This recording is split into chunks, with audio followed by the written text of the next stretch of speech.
Alright, welcome everyone back to another video.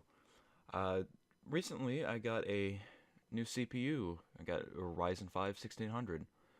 So now I'm going to be able to do more things than I was prior.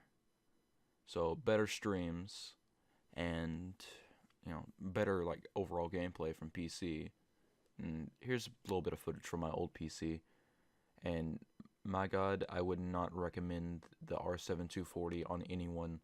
It currently has an issue where it cannot reach above 720p. It can operate 720p in Windows, but in games it does 1152 by 664. At max settings with Call of Duty World at War, it did from anywhere from 41 to 61 FPS, which is pretty atrocious.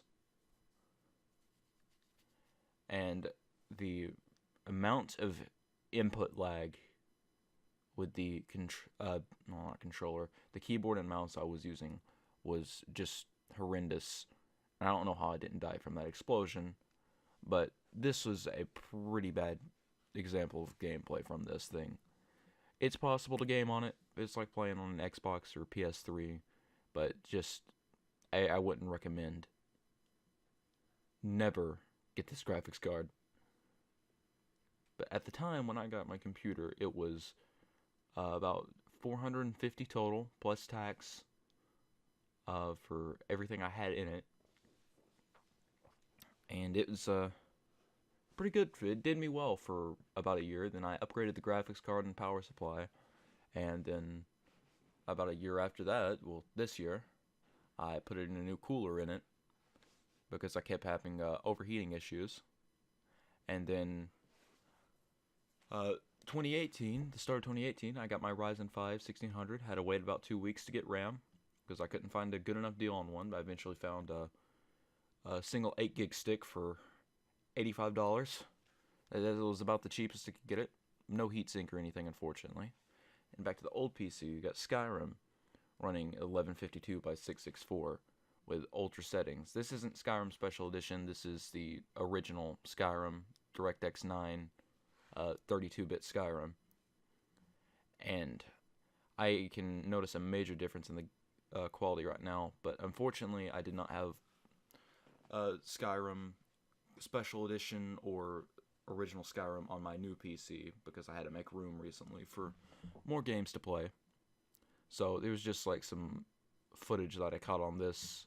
It took about 20 minutes to get this much footage, and I recorded everything out of my old PC using the Elgato Game Capture HD, the original. And now, back to the new PC. CSGO was just a dream to play, and it was pretty good on my old PC, but unfortunately I couldn't get it updated because the current hard drive in it can't write information fast enough, so it would take about 10 hours to do a 2.3 gigabyte update, I believe. And yeah, because it was only doing 433 kilobytes per second per write. And I'm getting sidetracked. Old PC, just cause the original. This will run fine on anything. This was an original Xbox game. This thing will run on a fucking toaster. Like, honestly, this is like one of the easiest games to run. So I thought, why not fire it up? Just some performance. And in a new PC, GTA 5. And that is a fucking amazing looking game still. And just I didn't have any problems running it before. It was just it stayed around 30 most of the time because this game is very CPU dependent. And yeah, that's about all I can think of at this very moment to say about the game, because like this is just some basic driving around shooting gameplay. There's not much to really talk about in it other than it runs better at a mix between normal and high at 48 to 61. Only things I have maxed out are anti-stropic filtering. I believe that's how you pronounce it. I don't really know. I'm dyslexic. But yeah, it runs pretty smooth. I do get a little bit of screen tearing occasionally. That's just because I'm just limited in my graphical options. But yeah, anyways, I'd like to thank everyone for watching, and goodbye.